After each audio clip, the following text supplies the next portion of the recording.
Okay, NXT TakeOver New Orleans just wrapped up, give or take about 15 or so minutes ago, maybe a little more than that. Um, man, this was a crazy show. Well, let's get right to it. We're starting things off with the six-man ladder match to crown the inaugural North American champion for NXT. The combatants are Killian Dane, Adam Cole, Lars Sullivan, EC3, Ricochet, and the Velveteen Dream. Basically, right off the bat, EC3 rolled right out of the ring, tried to let everyone else fight it out, but Dane and Sullivan went after him. Big schmoz breaks out. Ricochet hits a springboard shooting star press to the outside of the ring. Cole hit a jumping enziguri on Dane. Sullivan hit a press into a power slam on Adam Cole. Dane hit a torpe suicido onto Sullivan. Killian Dane and Lars Sullivan just pounded the crap out of each other on this thing. Sullivan tossed a ladder into the other five at one point. Cole and EC3 began to team up a little bit, and they slammed a ladder into Sullivan's midsection. EC3 tried to do an EC3 bay chant, and Cole did not take that, and Cole hit a super kick to counter a Ricochet top rope move after that. Dream hit a series of purple rainmakers, including one off the top of a ladder onto Lars Sullivan. EC3 hit Cole with a TKO off the ladder. Dane hit EC3 with a Vader bomb through a ladder while Adam Cole was on his back. Dane's back. Ricochet hit a moonsault off of a falling ladder onto Dane and Cole. Basically, the ladder was mounted like this. It was tipping backwards like that. And Ricochet actually flipped right off of that. Again, that's still probably one of the tamest moments of this match. At one point, Velveteen Dream had a ladder set up basically as a bridge between the corner and the ladder in the center of the ring. And he hit a rolling DVD Death Valley driver on that ladder with Ricochet. Sullivan came in and hit a freak accident on EC3 through Velveteen Dream, who was sitting on a ladder at the time. Meanwhile, Killian Dane slammed Adam Cole through Ricochet, who was leaning on a ladder at the time. At this point, Ricochet hit Velveteen Dream with a neck breaker off of the ladder. Sullivan hit a freak accident on Killian Dane off the ladder. At this point, Ricochet and Adam Cole were the only two people on the ladder who were still fighting, and Cole managed to knock Ricochet off the ladder, climb up, and grab the championship. So the Undisputed Era has another belt in their ranks. It's like this was starting things off, and it was the craziest match of the night. Yeah, that's what it just.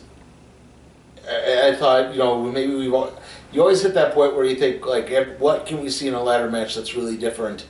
And then something like this happens. I mean, this was the War Games match. This was everything else that had just been rolled into one, and it was so crazy. Yeah, the show is really grueling. That's why I'm talking this way. It's also really late at night, and I'm trying to be as quiet as I possibly can. Okay, our second match is the NXT Women's Championship match, Ember Moon versus Shayna Baszler. Basically, this match was Ember Moon trying to out aggression, for lack of a better term, Shayna Baszler. Right off the bat, Moon went for a running drop kick, but Shayna dodged it. Ember hit a code breaker from the second rope. Shayna hit a running knee and followed it with a gut wrench suplex. Shayna countered out of a jackknife pin and tried to lock on a rear naked choke. Excuse me again. Sorry. Ember dodged. Basically, Ember was in position for the elbow stomp that Shayna has been using on some of the lesser ladies of the women's division. And Ember dodged that and actually hit one of her own. And Shayna, Ember then went to try to go for the Eclipse, but Shayna got up and hit the ropes. And as this is happening, Shayna's selling the shoulder injury as bad as she can. She actually takes herself and charges into the ring post twice just to get feeling back into her shoulder. It's then that Ember hit an Eclipse to the outside of the ring, and they hit the... So yeah, she actually took kind of the brunt of the action. They both barely beat the 10 count. Ember tried to go into a move. Again, a couple of times, Shayna Baszler tried to lock on a rear naked choke. Ember eventually went up for another clips attempt. Shayna countered that into a rear naked choke. Ember just barely got to the ropes, but Shayna rolled away, kept the choke on. It was actually a one-arm choke. She's still selling the shoulder injury. It was actually a really good job of doing that.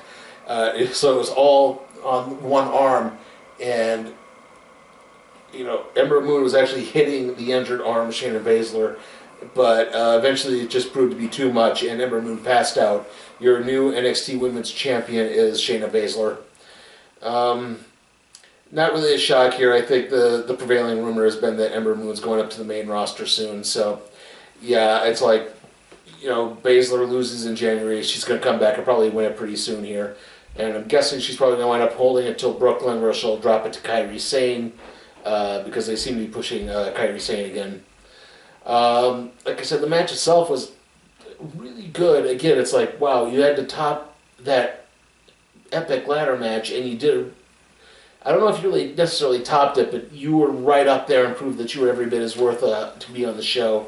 As opposed to the last match, which I thought just kind of plotted a little bit. This one was high energy throughout. Anyway. The next match is the NXT Tag Team Championship Triple Threat match, the Undisputed Era of Kyle O'Reilly and Adam Cole. So yes, Adam Cole is competing in 2 matches, versus Roderick Strong and Pete Dunne versus the Authors of Pain. This is also the final of the Dusty Rhodes Memorial Tag Team Tournament. All 6 men basically started out the ring at the same time. Yeah, there was very little actual tagging in this tag team match. They didn't state that it was supposed to be tornado rules or not, but no. But there was some tagging, so I guess it wasn't meant to be that way.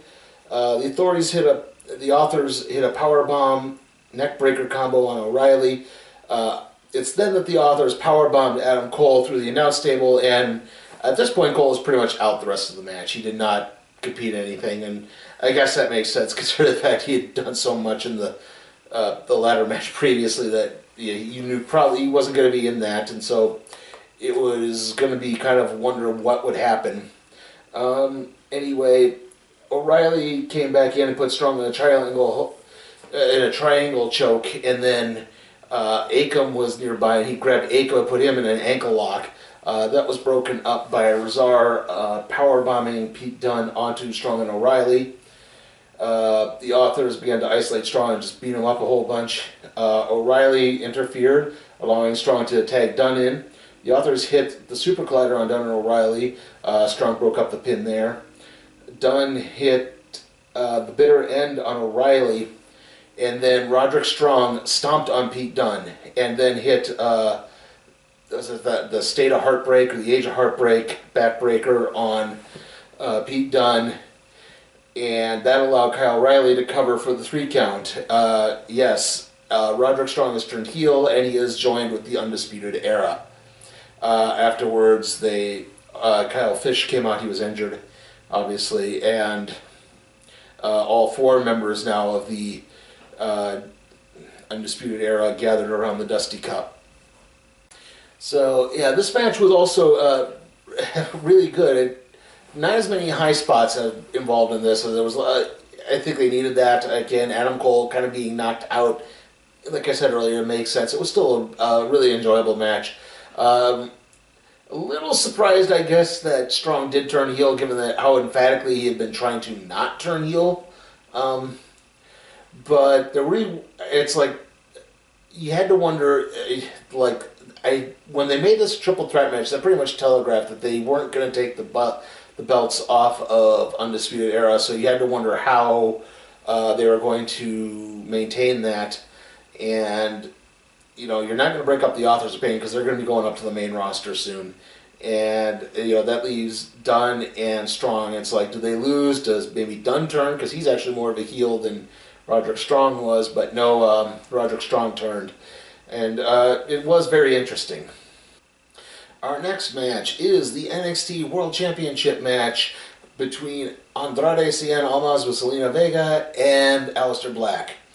Immediately right off the ring of the bell, Black hit a bicycle kick. Almost came back and hit a really big chop and actually staggered Black with it. Vega hit a Hurricane Rana that sent Black into the ring steps. Almost hit a neck breaker through the ropes and then locked on his draping armbar over the top rope. Black countered a top rope move with a big bicycle kick of his own again. Black hit a lion salt for a 2 count. Almost dodged a knee and hit a big German suplex. Almost then he hit a double moonsault. Basically, he went for his moonsault. Black rolled away. Almost landed on his feet and actually hit a second moonsault on top of that. Black hit a flying knee for a 2 count. Both men knocked each other out with roundhouse kicks at one point. Almost came back and hit a triangle corkscrew plancha to the outside of the ring on Aleister Black. It's at this point Zelina Vega inserted herself into the match. Again, she grabbed the belt, used that to distract the ref enough. Yeah, actually gave it to Almas, who just used that to distract the ref and hit. Vega then hit a spike and run on Black, almost covered for a 2 count. Aleister Black came back and hit the Black Mass. Vega pulled Almas' foot onto the ropes. Almas hit a double stomp to the ring apron, and then he countered a Black Mass with a big drop kick of his own.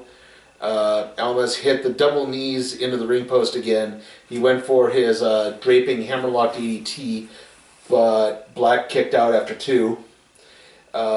Vega, or at this point, Vega hit a crossbody. Tried to hit a crossbody on the Black. He dodged and almost caught her. That enabled Black to hit the Black Mass for the 3 count and the victory. Your new NXT World Heavyweight Champion is Aleister Black. And again, like, after all the matches, you kept wondering, how are they going to top this? And then they topped it. Again, like, great storytelling throughout this. Aleister Black having this kind of never say die attitude. He was just not going to go down so easily. Zelina Vega doing everything she could, and it finally backfiring in her. Hopefully they don't break up Vega and Almas, because I don't think they should do that right away. Like I said, I'm guessing Almas is probably going to be going up to the main roster pretty soon again. Don't know if it's necessarily going to be right after WrestleMania, maybe a little bit after that, but yeah, I definitely see that happening. And now we come to the main event. I guess that's what you would call the main event, since it's an unsanctioned match between Johnny Gargano and Tommaso Ciampa. The only way to win this is by pinfall or submission. There's no disqualification, no rope breaks. Key point there. No rope breaks, no disqualification. Everything's legal. The ref is only there to count a pinfall or to ask for a submission. Nothing more, nothing less. If Johnny Gargano loses, he is no longer allowed to even try to get into NXT. And Ciampa, if Gargano wins, he's back on the NXT roster. Right off the bat, Gargano went after Ciampa. He had a slingshot spear. He began to stomp on Ciampa's head in the corner. Gargano whipped Ciampa over the ring barricade and hit a flying move onto him. Ciampa came back a bit, ripped up the protective matting around the ring. He tried to suplex Gargano on it, but Gargano blocked it. Ciampa then got whipped into the announce table and took the announcers out very briefly. As this is happening, Ciampa suplexed Gargano off of the announce table to the area around the ring outside. Ciampa then hit a back suplex onto Gargano with the table placard sort of bridged up at an angle. Ciampa countered a discus punch into another back suplex, and then he locked on a cloverleaf. Gargano got to the ropes, but since there's no rope break, they can't tell him to break the hold. Or tell Ciampa to break the hold. Ciampa stomped on the back of Gargano's head while he was draped over the ring apron. Ciampa did a running knee lift, and then grabbed... he was looking for crutches that were under the ring, and he couldn't find them. And he turned, he said, "Where are they? Where are they?" And finally he just ran into the crowd and grabbed crutches from a guy who was standing right there. Said guy actually walked away in the background. Gargano dodged the crutch attack and hit a Listo kick. Gargano hit a sunset power bomb onto the exposed concrete. Gargano hit Ciampa with a crutch, hit a slingshot DDT for a 2 count.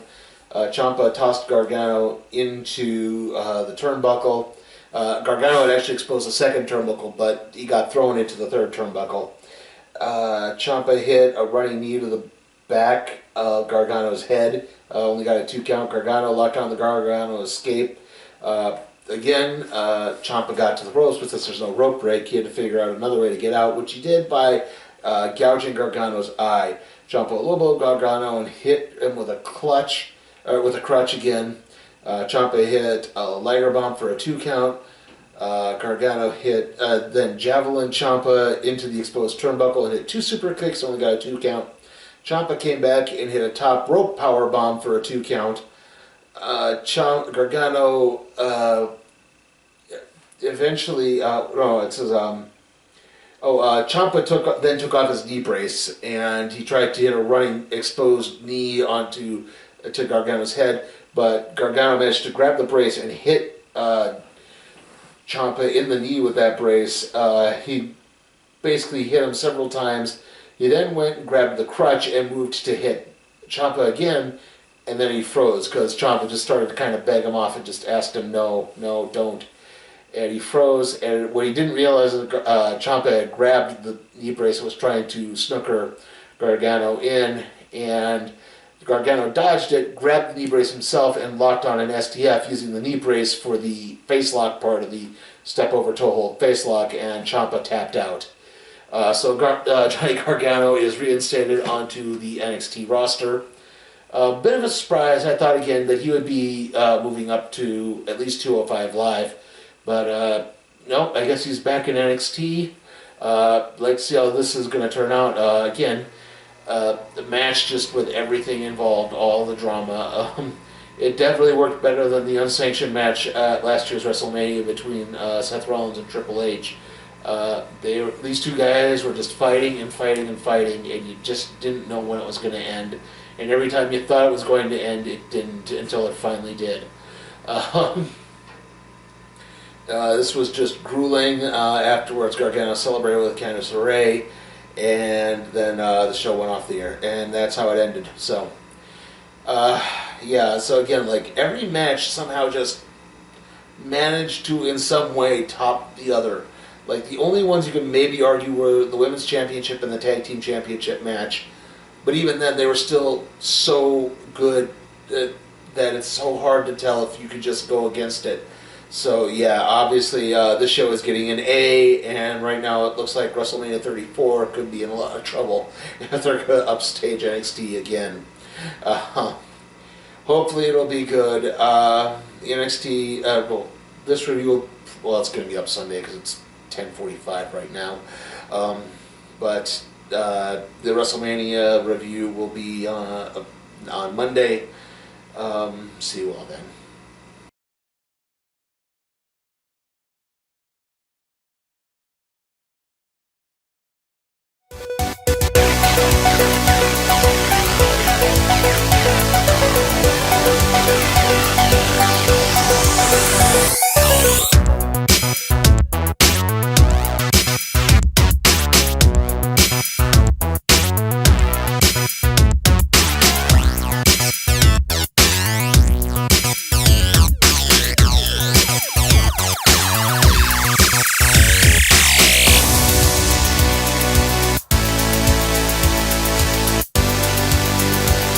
Hey guys, tired of me always talking about WWE and NXT? Want to see me cover something like, say, Ring of Honor, Impact, New Japan, anything else? Check out my Patreon at Sleepy Time for Cat Productions and see how you can help me expand my wrestling coverage.